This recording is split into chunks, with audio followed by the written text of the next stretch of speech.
ठीक है, जैसा कि मैंने कहा, एंथनी एल्बनीज़ी ऑस्ट्रेलिया के सबसे खराब प्रधानमंत्री हैं और उनकी कई गलतियों में से सबसे हाल की गलती यह है कि उन्होंने हमारे और संयुक्त राज्य अमेरिका के बीच गठबंधन को खतरे में डाल दिया है।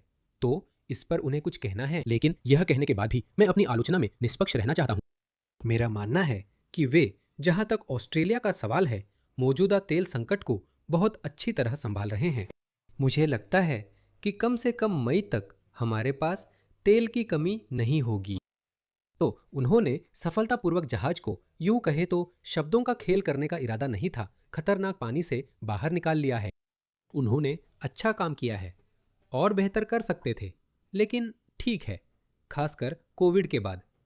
शायद 2022 या 2023 से सत्ता में है, तो वो और बेहतर कर सकते थे।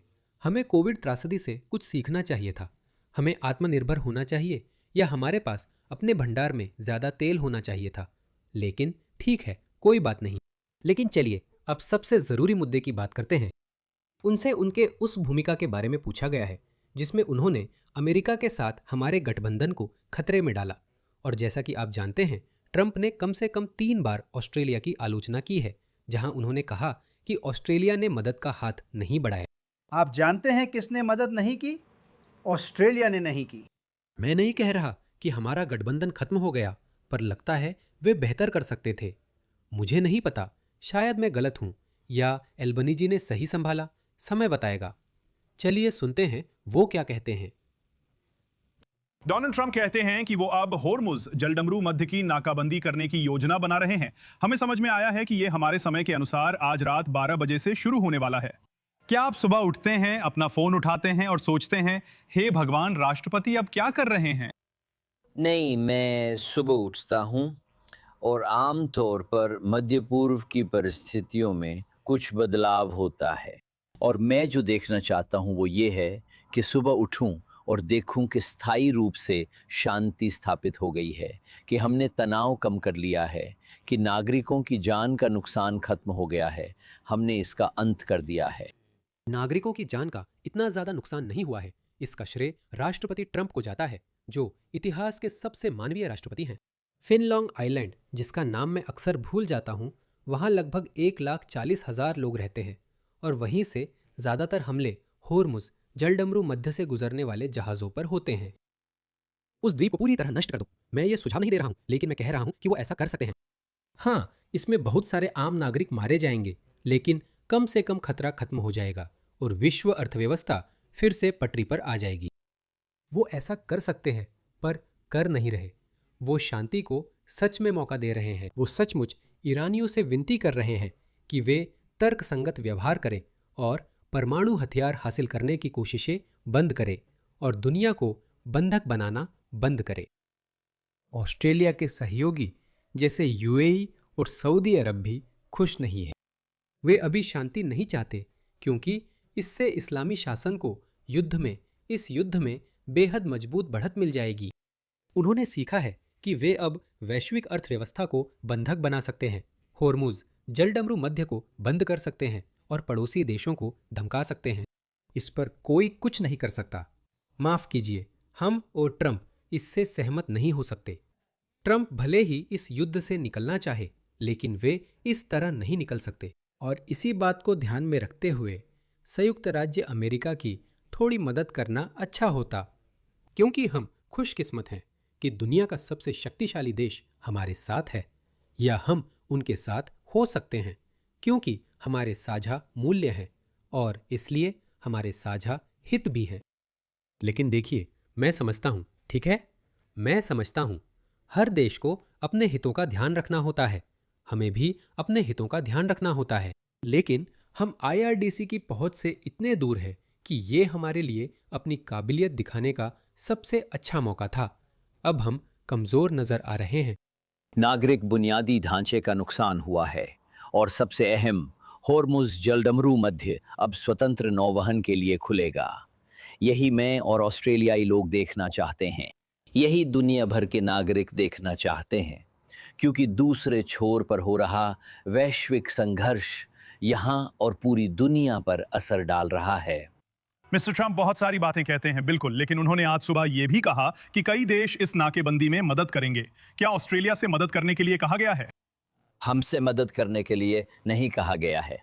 जो हमने किया है वो ये है कि हमने समर्थन देना जारी रखा है। मैंने हमारे वेजटेल विमान की सेवा अवधि मध्य पूर्व में बढ़ा दी है। ये रक्षात्मक समर्थन प्रदान कर रहा है, खासकर यूएई और खाड़ी को। वे देश जो युद्ध में भागीदार नहीं हैं, लेकिन ईरान के बिना किसी उकसावे के किए गए हमलों के कारण इसके शिकार बने हैं।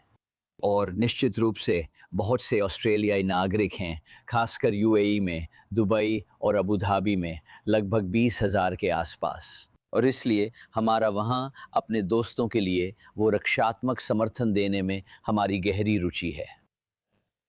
राष्ट्रपति ट्रंप की मेरी एक आलोचना यह है कि उन्होंने ऑस्ट्रेलिया से स्पष्ट रूप से नहीं पूछा, क्योंकि एंथनी अल्बनीजी ने बार बार कहा है कि हमसे पूछा नहीं गया है। अब मैं जानता हूं कि टोनी एबट ने कहा है, और मैं भी इस राय में हूं कि हमें स्वयं आगे आकर पेशकश करनी चाहिए थी, ठीक है, लेकिन इसका मतलब ये होता कि ईरान हम पर युद्ध की घोषणा कर देता और इसके बहुत लंबे समय तक चलने वाले परिणाम होते।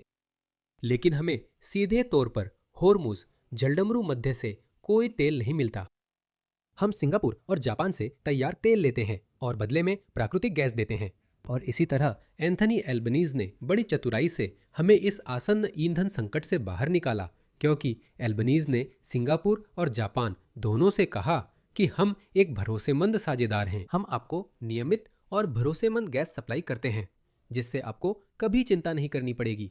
हमारे और सिंगापुर जापान के बीच समुद्री मार्ग हमेशा खुले रहते हैं, इसलिए आपको भी बदले में वैसा ही सहयोग करना चाहिए। अब इससे हमें जबरदस्त ताकत मिली और मुझे लगता है कि इसी वजह से हम सुरक्षित हैं। इसका मतलब है ईरान का हम पर असर नहीं है। अब IRGC कह सकता है कि हम सऊदी तेल, जापान और सिंगापुर नहीं जाने देंगे, क्योंकि वे ऑस्ट्रेलिया को तेल दे रहे हैं जिसने हम पर युद्ध घोषित किया है। अब ये एक संभावना है जिस पर प्रधानमंत्री ने शायद विचार किया होगा और कहा होगा कि ठीक है, हमें इससे सावधानी से निपटना होगा। अगर अमेरिका हमसे सीधे मदद नहीं मांगता है तो शायद हम कह सकते हैं कि आपने हमसे नहीं मांगा। तो आप जानते हैं, ईमानदारी से कहूं तो मुझे लगता है कि एल्बनीज ने इसे मेरी शुरुआती सोच से कहीं ज्यादा समझदारी से संभाला होगा। ठीक है एल्बनीज, लेकिन आप फिर भी ऑस्ट्रेलिया के इतिहास में सबसे खराब प्रधानमंत्री है, क्योंकि आप तीसरी दुनिया के प्रवासियों से ऑस्ट्रेलिया को भरकर देश को बर्बाद कर रहे हैं। यूएई ने हमसे जो करने के लिए कहा था वही हमने किया है। क्या आपको लगता है कि नाकाबंदी से कुछ भी हासिल होगा? मैं चाहता हूं कि शांति वार्ताओं की फिर से शुरुआत हो। हम इस संघर्ष का अंत देखना चाहते हैं। इसका वैश्विक अर्थव्यवस्था पर विनाशकारी प्रभाव पड़ रहा है, और जितना लंबा ये चलता है इसका प्रभाव उतना ही बड़ा होगा और इसका असर भी उतना ही लंबा चलेगा। इसका एक और तर्क भी है कि दुनिया फिर से उभर आएगी। मैं जानता हूं कि यह तर्क बहुत लोकप्रिय है कि जितना लंबा ये संघर्ष चलेगा उतना ही बड़ा असर होगा, उतना ही बड़ा संकट होगा। और जैसा कि उन्होंने कहा, जितना बड़ा संकट होगा उतना ही बड़ा परिणामों की श्रृंखला होगी। लेकिन इसका एक और तर्क भी है कि अमेरिका लगातार अपने तेल उत्पादन को बढ़ा रहा है और ये सबसे अच्छा तेल है। ये लाइट स्वीट क्रूड ऑयल है। इसे रिफाइन करना बहुत आसान माना जाता है और अमेरिका इसे और भी ज्यादा निकाल रहा है। तो फिलहाल वैश्विक तेल आपूर्ति में 20% की कमी है। अगर हम समय के साथ उस अंतर को कम कर सकते हैं तो हम तेल की कीमतों को सामान्य कर देंगे। अब कहना आसान है लेकिन करना मुश्किल। लेकिन जैसे जैसे दूसरे देश समय के साथ अपनी तेल आपूर्ति बढ़ाएंगे, मान लीजिए 1 या 2 साल में, तो हमें हॉर्मुज जलडमरू मध्य पर बिल्कुल भी निर्भर नहीं रहना पड़ेगा। ये एक दीर्घकालिक परिणाम है। मुझे पता है कि हमें कठिनाइयों का सामना करना होगा, लेकिन तर्क का दूसरा पक्ष भी है। हम इस संघर्ष का अंत चाहते हैं। हमने ये बात पहले ही स्पष्ट कर दी है। आप फिर विदेश जा रहे हैं ताकि हमारी ईंधन आपूर्ति बनी रहे। अगर ये नाकाबंदी लंबी चलती है, अगर ये बातचीत जल्दी फिर से शुरू नहीं होती, तो क्या आपको चिंता है कि हमारे क्षेत्र में हर देश सिर्फ अपने लिए सोचने लगेगा? कुछ देश अपने प्राकृतिक संसाधन, अपना तेल, अपनी गैस जैसी चीजें रोक सकते हैं।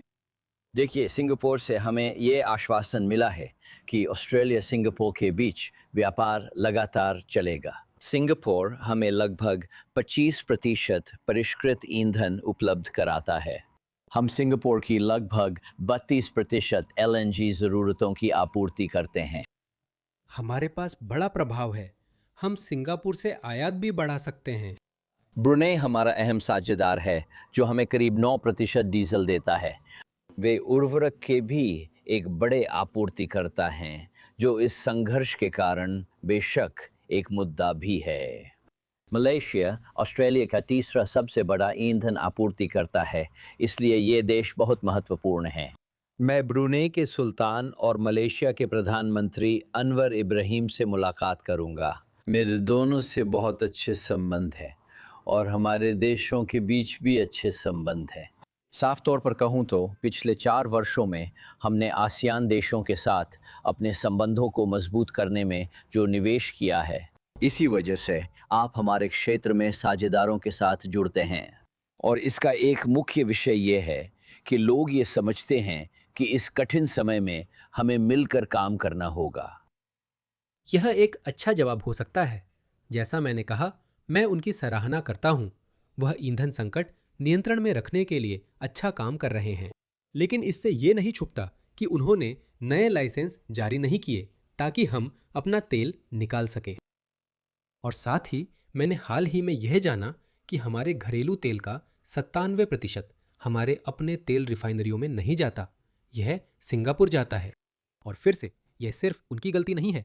आप इसके लिए पूरी जलवायु विचारधारा को दोष दे सकते हैं और मैं आपको इस पर अपनी कोई अंतिम राय भी नहीं देने वाला, क्योंकि मेरी कोई राय नहीं है। मैं समझता हूँ कि एक तरफ हमें अपने प्रभाव को लेकर सावधान रहना चाहिए, लेकिन साथ ही हमें जिम्मेदार भी होना चाहिए। हमने अभी तक कोई व्यवहारिक समाधान नहीं निकाला है। अपनी तेल निकासी बंद करना कोई समाधान नहीं है। हम अपनी तेल रिफाइनरियां बंद कर कार्बन फुटप्रिंट घटाएंगे, लेकिन फिर दूसरों को वही काम करने देंगे ताकि वे कार्बन डाइऑक्साइड छोड़े।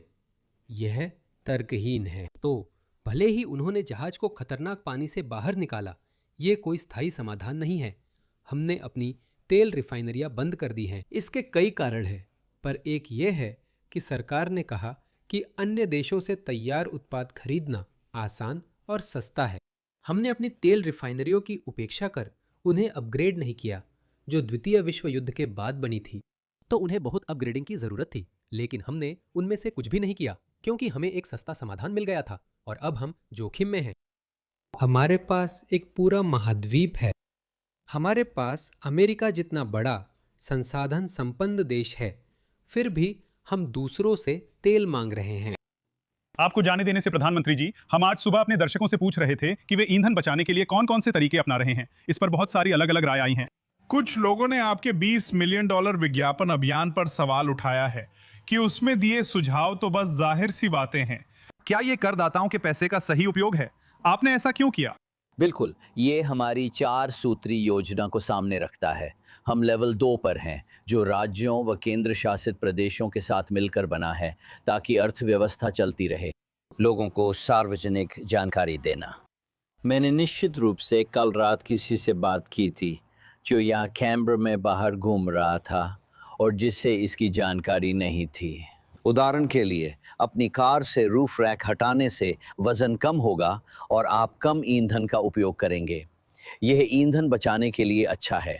अंदाज़ा लगाइए, इससे पैसे भी बचते हैं। ये ऐसी बात थी जिसके बारे में उन्होंने सोचा नहीं था।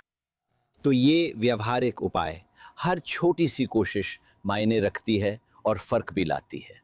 और ये अभियान एक साधारण अभियान है, लेकिन यह भी ज़रूरी है कि हम लोगों तक सीधे जानकारी पहुंचाएं कि हम जिन 4 स्तरों पर काम कर रहे हैं वे क्या हैं।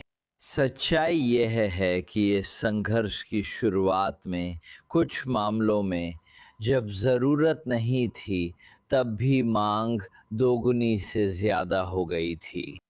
तो ये दिखाता है कि वहाँ गलत जानकारी फैली हुई थी। लोग जेरी कैन भर रहे थे और उन्हें यूट वाहनों के पिछले हिस्से में रख रहे थे और गाड़ियों में पेट्रोल भर रहे थे। ये व्यवहार न सिर्फ स्थिति में मदद नहीं कर रहा था, बल्कि अपने गैराज को भरना काफी खतरनाक भी हो सकता है। अपने गैराज को ईंधन से भरना थोड़ा अलग है बनिस्बत उसे टॉयलेट पेपर से भरने के, जैसा कि हमने कोविड महामारी के दौरान देखा था। ये घर टाइम बम बन गए थे। महामारी। तो ये व्यावहारिक जानकारी लोगों के लिए वाकई बहुत महत्वपूर्ण है। तो मेरा ख्याल है वह इंटरव्यू का अंत था। अब मैं अपनी तरफ के लोगों की आलोचना करूंगा, क्योंकि उन्होंने गलत आलोचना की थी। तो मूल रूप से वे जो कह रहे हैं वो ये है कि एक तरफ आप कह रहे हैं चिंता मत करो, हमारी ईंधन आपूर्ति लाइनें सुरक्षित है, हमारे पेट्रोल पंप सूखने नहीं वाले हैं, लेकिन दूसरी ओर आप लोगों से ईंधन समझदारी से इस्तेमाल करने को कह रहे हैं। हाँ, ये उचित आलोचना नहीं है, क्योंकि अगर लोगों को लगता है कि कमी होने वाली है तो वे भरवाना शुरू कर देंगे। जैसा कि हमने देखा, लोग पेट्रोल की राशनिंग कर रहे थे, तो इससे एक नकारात्मक चक्र बन जाता है और वह समस्या और भी बढ़ जाती है। दूसरी बात, प्रधानमंत्री होकर आप यह नहीं कह सकते कि हमारा ईंधन 3 हफ्तों में खत्म हो जाएगा। इससे घबराहट फैलती है। तो कोई भी प्रधानमंत्री ऐसा नहीं कह सकता। और मैं इसके बारे में सोच रहा था कि शायद ऐसी परिस्थितियों में शायद आप झूठ भी बोल सकते हैं। मुझे लगता है कि आपको झूठ बोलना ही पड़ेगा, लेकिन ये राजनेता चालाक होते हैं, इसीलिए वे वहाँ हैं और हम यहाँ हैं। वे सीधे सीधे झूठ नहीं बोलते, लेकिन उनके पास बात को घुमा फिरा कर पेश करने की कला होती है। जैसा कि उन्होंने बिल्कुल सही कहा, उन्होंने कहा कि अगर लोग ईंधन की राशनिंग शुरू कर देंगे तो इससे कमी हो जाएगी, जो नहीं होती अगर वे सामान्य रूप से पेट्रोल खरीदते रहते। मुझे नहीं पता, लगता है मैंने इस वीडियो में उनकी ज्यादा आलोचना नहीं की। खैर, मुझे नहीं पता, शायद मुझे लगता है कि यही एक वीडियो है जिसमें मैं एंथनी एल्बनीज़ी की तारीफ करूंगा या उनकी उतनी कड़ी आलोचना नहीं करूंगा जितना मैं अपने बाकी वीडियो में जाता हूं, क्योंकि हाँ, ये सबसे तात्कालिक खतरा था, लेकिन ये सबसे बड़ा खतरा नहीं है। लेकिन ऑस्ट्रेलिया एक और बड़े खतरे यानी जनसंख्या गिरावट और सामाजिक व्यवस्था के पतन का सामना कर रहा है, जैसा यूरोप में हुआ। जैसा कि हम यूके में देख रहे हैं, लगभग हर दिन यूके से अराजकता जैसी स्थिति के वीडियो अब लगभग हर रोज आ रहे हैं। ये ऑस्ट्रेलिया में भी होने वाला है और एंथनी एल्बनीज़ी इसके बारे में कुछ भी नहीं कर रहे हैं। असल में वह इस समस्या को और बढ़ा रहे हैं, वह इस समस्या को और गंभीर बना रहे हैं।